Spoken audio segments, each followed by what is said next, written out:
அழைத்து சென்று குளக்கரையில் அமர உட்கார வைத்துவிட்டு இவர் தீர்த்த நீராடி அகமசிவம் அழுகை ஒளி கேட்ட பிரம்மபுரீஸ்வரரும் ஞானாம்பிகையும் சேர்ந்து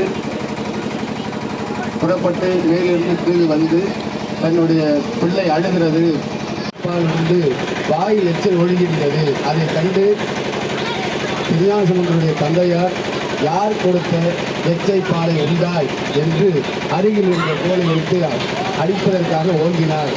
திருஞானசம்பந்தருக்கு ஞானப்பால் உண்டதனால் ஞானம் வந்து தோணிபுர மலையை பார்த்து தோடு உடைய செடியன் தோடு அணிந்திருந்தார், கங்கை அணிந்திருந்தார், இடைமேல் மாதோடு வந்தார் என்று சொல்ல பணி என்று கூறினார். உடனே சரி என்று சொல்லிவிட்டு இப்படி கலந்து சென்று வருகிறார்.